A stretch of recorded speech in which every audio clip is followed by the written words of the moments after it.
tuas mãos a tua serva, Senhor, qualificada para trazer a mensagem nesta noite. Te peço, Senhor, que ela seja um canal de bênção para a tua igreja e que tua Pai fala, Senhor, no coração dela e transmita para a tua igreja aquilo que nós necessitamos ouvir. Não o que queremos, mas aquilo que nós precisamos ouvir. Pai, ser com ela em nome do teu Filho amado Jesus. Amém.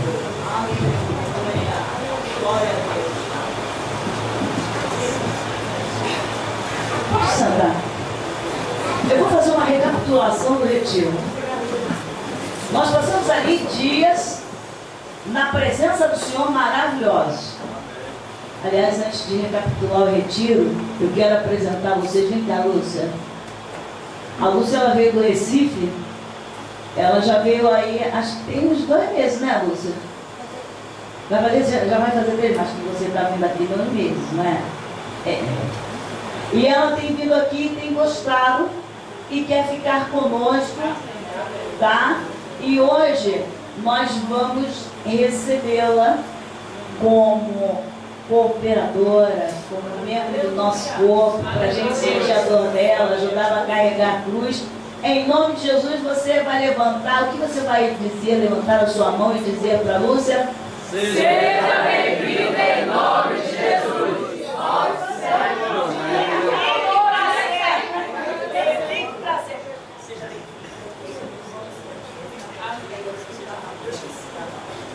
Queridos, ele apresentou ali o seu Didi, a dona Bibi. Essa ovelha desse pasto são nossos irmãos, nossa pele, nosso sangue. A gente apresenta só porque fica com saudade, some, mas são extensão nossa. Agora a gente vai recapitular aqui o retiro. Queridos, existem algumas coisas que marcam a nossa vida. E marcou a minha história, marcou a minha memória, quando a missionária Kátia falou sobre Daniel, a diferença daquele moço, o que ele trouxe para aquele reino, o que ele trouxe para aquelas pessoas que estavam ali à sua volta. E de tudo que ela falou, eu resumi em uma frase: fecha a porta da Babilônia e abre a janela para Jerusalém. Fecha a porta para o mundo, abre a porta para o céu, a janela do céu, para que você consiga ter a presença de Deus, ser equilibrado. Você precisa fechar a porta para o mundo e abrir a janela para os céus. Eu gostaria que nessa hora, pedir até para as crianças não saírem, ninguém fique se movendo. O lugar seu é aqui dentro da igreja, por favor. Lá fora só o porteiro. A tia Eunice é chata, né? Pra caramba. Olha, eu me lembrei de manhã, quando a pastora Maria falou: olha, nós vamos voltar para o mundo. E lá fora, esperando por nós, está ele, chifrudão, capiroto, sapricó e tudo aquilo que você chama ele. Ah, tem gente que é um inimigo da nossa almas. Não fala o nome dele não, olha. Que fala o nome dele não? Eu tenho medo dele o quê? Sabe, eu temo ao Deus dos exércitos, o Senhor dos céus. Ele está vencido e derrotado por aquele que tem, aquele que é, a ele que pode. E ela falou e disse: olha, a partir de amanhã nós vamos voltar para a nossa realidade. Nós vamos voltar para as nossas guerras. Nós vamos voltar para o nosso estado normal, que é guerrear todo dia contra ele. E para você voltar para o seu estado normal, para você voltar para a sua realidade, você precisa guardar tudo o que aprendeu no seu coração. E aí vem aquele pastor e fala assim: ei, quem é essa que vem subindo do deserto?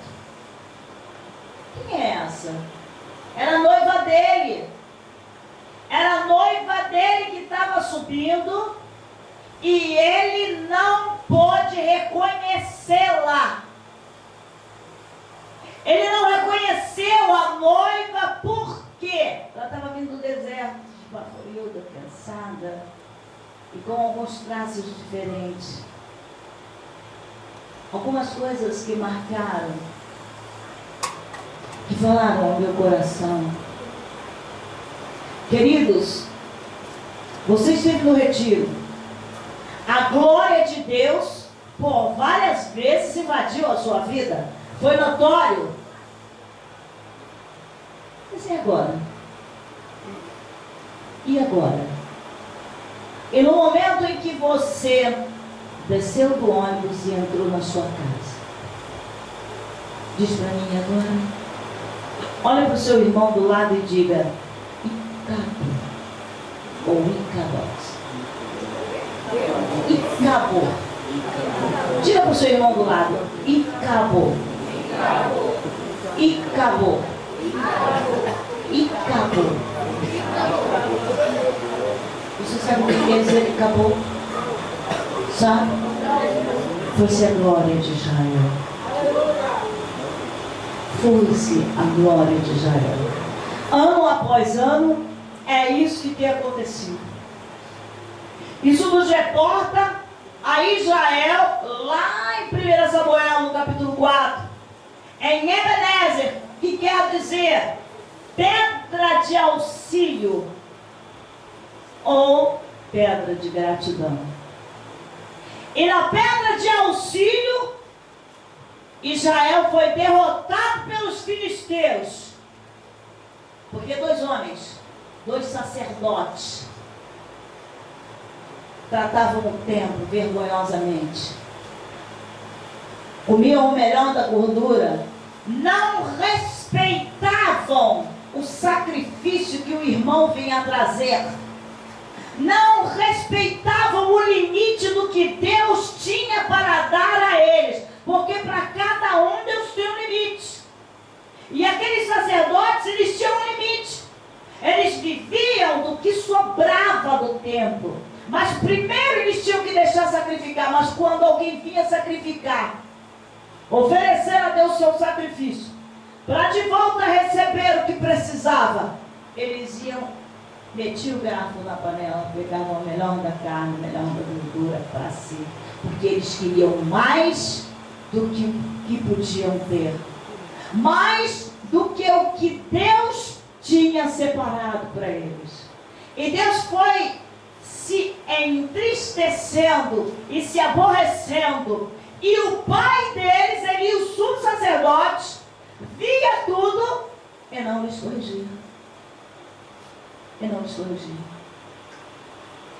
Até que um dia Deus falou para alguém: olha, eu já falei com ele, eu vou destruir a casa dele. Queridos, veja bem, hoje nós somos sacerdotes. Nós somos sacerdócio santo, nós já vamos ler a palavra. Mas a pior coisa, o que não pode faltar na vida de um sacerdote, é imprescindível, e aquele sacerdote, ele já não tinha discernimento. Um sacerdote, ele não pode deixar de ter discernimento. Quando Ana dobrou o seu joelho e usava só os lábios para falar com Deus, ele, sem nenhum discernimento, disse: mulher, até quando você vai ficar aí cheia de vinho? Paga esse vinho. Não, meu senhor, eu não estou embriagada. Eu estou derramando a minha alma na presença de Deus. Quando um sacerdote não sente quando alguém está derramando a sua vida na presença de Deus? E acabou. Quando a glória de Deus já se foi da sua vida. Sabe, aí o tempo passou e Deus deu Samuel. Porque Deus, ele, quando tem um plano, ele prepara tudo. Ele vai desenvolvendo tudo. Veio Samuel. E Deus disse: ei, rapaz, vem cá. Samuel! Samuel! Vem cá, eu quero falar com você, rapaz. Olha, eu já avisei a ele, eu vou destruir a casa dele, não vai sobrar ninguém. Porque ele tem visto seus filhos agirem erradamente no meu templo e ele não os corrige. E aí Eli ainda quis ouvir de Samuel o que Deus tinha falado para ele. Samuel falou. E ele, num momento, num lapso de sabedoria, de reconhecimento do seu pecado, disse: Ele é o Senhor, faça o que lhe aprouver. E o tempo passou. E esse povo, quando foi vencido em Ebenezer, na pedra de auxílio, onde deveriam ser auxiliados, ficaram tristes, cabisbaixos. E os anciãos diziam: por que o Senhor nos desamparou? Porque Deus deixou-nos ser vencidos por esses incircuncisos. E aí, aqueles sacerdotes fizeram o que muitas vezes nós fazemos: traz a arca, a coisa está preta, traz a arca, porque dentro dela reside a presença de Deus, reside tudo aquilo que nos traz a memória, aquilo que pode nos dar esperança. Traz a arca. Sabe quando a arca chegou?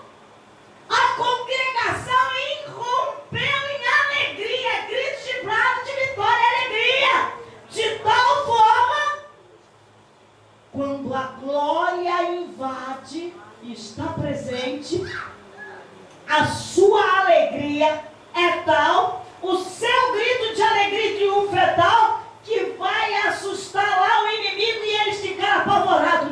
Olha o que está acontecendo! Filisteus, os deuses estão no arraial dos israelitas. Ai de nós que isso nunca aconteceu antes. Esse é aquele Deus terrível que destruiu os egípcios, que vem destruindo tanta gente. Estamos acabados. Aleluia, Deus. Sabe? Mas ainda assim o diabo, a Bíblia diz que os filhos das trevas são mais prudentes que o da luz. Eles não se fizeram de rogado. O líder deles disse: lute como nunca você lutou, lute com braveza, lute com coragem, porque senão vocês vão virar escravo deles como hoje eles são seus. E os filisteus lutaram como nunca, mas não precisavam lutar muito. Sabe por quê? Porque o lugar da arca era em Siló, que quer dizer lugar de descanso. A arca não era para sair de lá. Não era lugar da arca à guerra. Eles conduziam a arca como um amuleto, um fetiche. A arca é como você faz. É como nós fazemos. Eu sou a arca do concerto. Você. Porque é aqui dentro que reside a palavra de Deus. Aqui dentro reside o conhecimento do santo. É aqui dentro.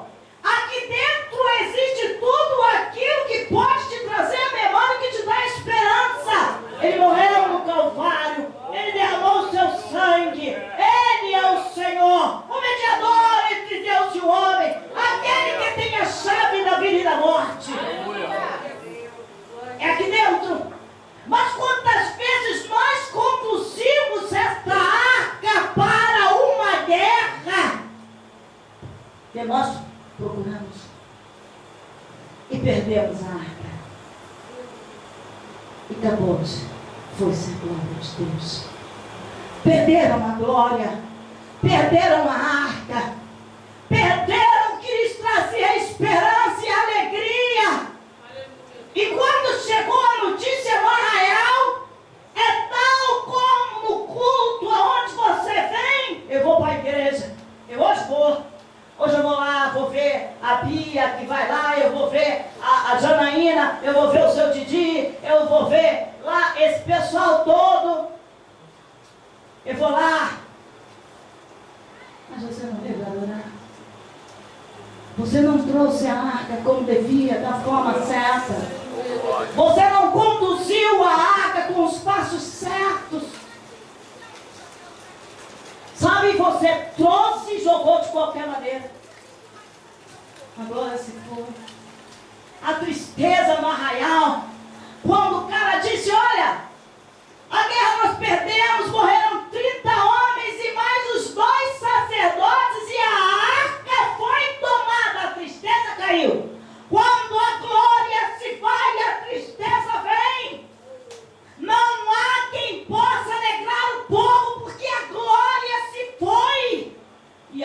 dele. A honra é dele. O louvor é para ele.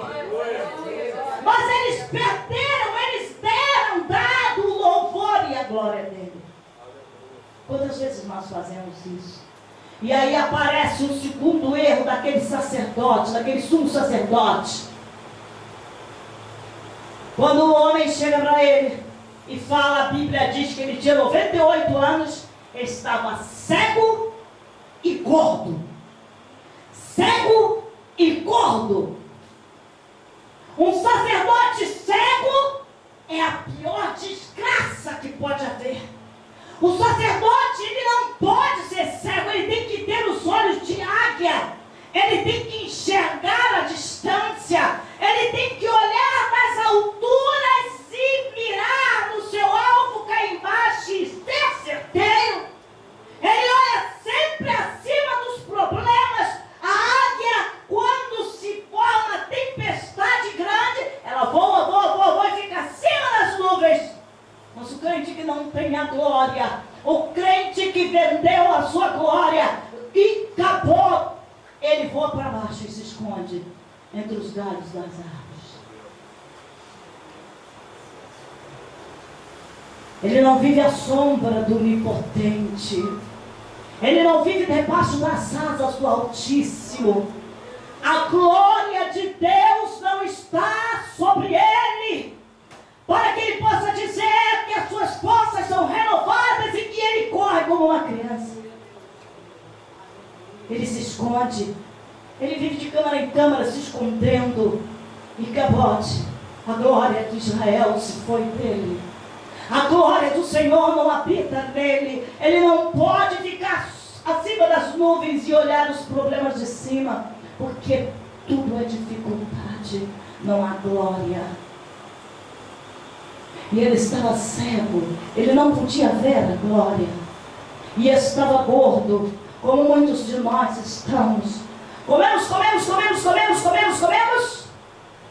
Eu conheço a Bíblia de Gênesis e Apocalipse. Eu leio muito, eu estudo muito, eu sou isso, eu sou aquilo, eu fiz, eu sei, eu sou.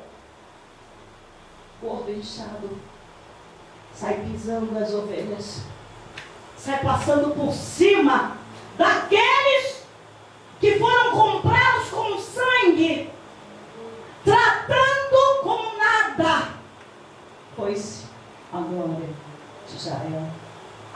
Passam por Ebenezer e só vem Ebenezer como pedra de auxílio, quando ela é também pedra de gratidão. Agora a gente entra na mensagem. Você vai perguntar para o seu irmão: ainda repousa sobre ti a glória do Senhor? Ou te apavoras e sofres pela sua falta? Essa é a pergunta que eu te faço nessa noite. Ainda repousa sobre ti a glória que você recebeu no retiro? Ainda repousa sobre ti a glória? Ou você está sofrendo já está desanimadinho, já está sofrendozinho, já está, ai de mim, ai, já desesperado, porque foi-se a glória de Israel na sua vida. Já voltou ao normal a vida. Foi-se a glória de Deus. Como trazê-la de volta? Tem como? A glória se foi, tem como trazer de volta? Existe. Agora nós vamos para a palavra. Nós vamos começar em 1 Pedro, no capítulo 2. Olha, na verdade nem precisa pregar muito, sabe? Porque esse texto, ele se auto-explica, ele é didático. 1 Pedro capítulo 2 diz assim: despojando-vos, portanto, de toda maldade e dolo, de hipocrisias e invejas, e de toda sorte de maledicência, desejai ardentemente, como criança recém-nascida, o genuíno leite espiritual, para que por ele vos seja dado crescimento para a salvação. Se é que já tendes a experiência de que o Senhor é bondoso. Chegando-vos para ele a pedra que vive rejeitada, sim, pelos homens, mas para com Deus eleita e preciosa. Também vós mesmo, como pedras que vivem, sois edificados casa espiritual, para seres sacerdócio santo, a fim de oferecer sacrifícios espirituais agradáveis a Deus por intermédio de Jesus Cristo. Pois isso está na Escritura: eis que ponho em Sião uma pedra angular, eleita e preciosa, e quem nela crer não será de modo algum envergonhado. Para vós outros, portanto, os que credes é a preciosidade, mas para os descrentes, a pedra que os construtores rejeitaram, essa veio a ser a principal pedra angular e pedra de tropeço e rocha de ofensa. São estes os que tropeçam na palavra, sendo desobedientes para o que também foram postos. Vós, porém, sois raça eleita, sacerdócio real, nação santa, povo de propriedade exclusiva de Deus, a fim de proclamar as virtudes daquele que vos chamou das trevas para a sua maravilhosa luz. Vós sim, que antes não eres povo, mas agora sois povo de Deus, que não tinhas alcançado misericórdia, mas agora alcançaste misericórdia. Vida exemplar cristã, deveres para com os não crentes e para com as autoridades.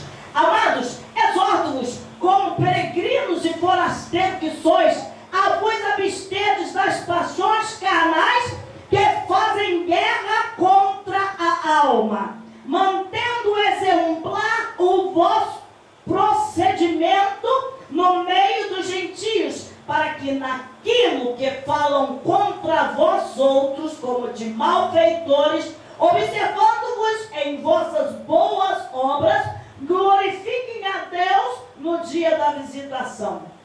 Sujeitai-vos a toda a instituição humana, por causa do Senhor, quer seja ao rei como soberano, quer a autoridades como enviadas por ele, tanto para castigo dos malfeitores, como para louvor dos que praticam bem. Porque assim é a vontade de Deus, que pela prática do bem façais emudecer a ignorância dos insensatos. Como livres que sois, não usando todavia a liberdade por pretexto da malícia, mas vivendo como servos de Deus. Tratai todos com honra, amai os irmãos, temei a Deus, honrai o rei. Servos, sede submisso com todo o temor ao vosso Senhor, não somente se for bom e cordato, mas também ao perverso.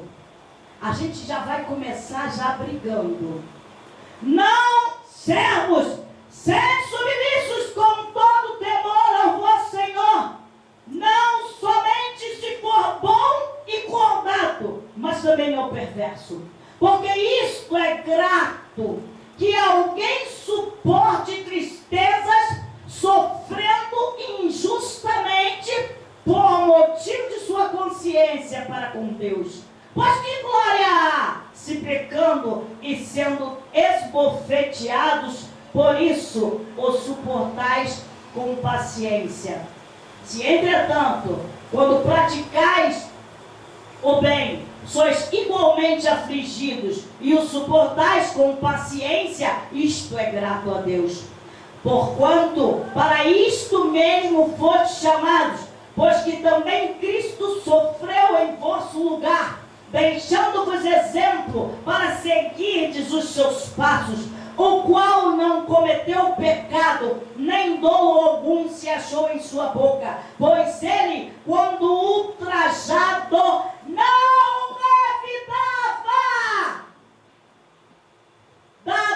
não revidava com ultraje. Quando maltratado, não fazia ameaças, mas entregava-se àquele que julga retamente, carregando ele mesmo em seu corpo sobre o madeiro os nossos pecados, para que nós, mortos para o pecado, vivamos para a justiça. Por suas chagas foste sarado. Porque estáveis desgarrados como ovelhas, agora, porém, vos converteste ao pastor e bispo das vossas almas. Eu vou ler ainda os primeiros versículos do 3. Mulheres, sede vós igualmente submissas a vosso próprio marido, para que se ele ainda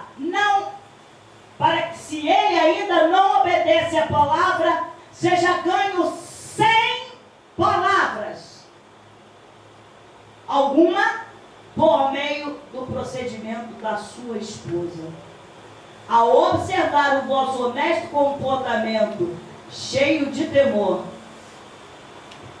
E o resto não interessa. Queridos, esse é o segredo para que a glória te acompanhe. Esse é o segredo para que a glória venha sobre você. Não vos conformeis com o mundo, mas renovei-vos pelo entendimento, pela mudança do vosso entendimento, por aquilo que vai entrando, por aquilo que você vai recebendo da palavra. Você não pode agir como o mundo. Você tem que ser diferente. Você não ama o que te ama. Você não trata bem ao que te trata bem. Você foi chamado para tratar bem a todos e amar a todos. É bem claro, seja obediente ao vosso Senhor, não somente aquele que é bom e justo, mas ao que for mal e injusto. Mulher, seja submissa ao teu marido, não interessa se ele é bom, se é mau, porque não é você quem vai trabalhar, é Deus. É através da tua vida, sem palavras, que ele vai mudar. E aí eu lembro do pastor Edelto falando sobre aquela senhora, que o marido dela levava ela à porta da igreja e deixava lá, mas ele levava no dia que queria, na hora que queria, e ela tinha que sair na hora que ele queria. E foi assim durante 20 anos, até que houve uma programação da igreja, e ele ocultamente foi ver o culto de uma janelinha no corredor e ninguém sabia. E no último dia, ele aceitou Jesus. E no domingo seguinte tinha batismo.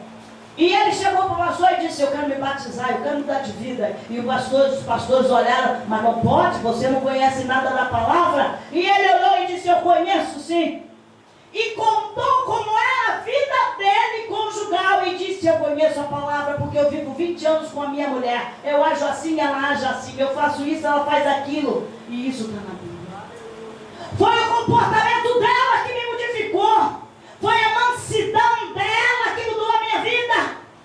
Foi a obediência e o temor dela, agindo para comigo de uma maneira que eu sabia que não merecia.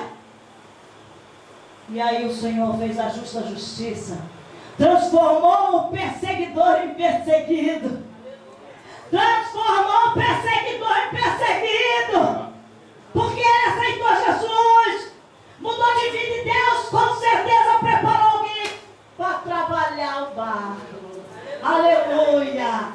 Trabalhar o barro, a glória de Israel, ela não falha na tua vida. É preciso que a glória esteja espelhada em você. Amados, é preciso que você entenda o que é servir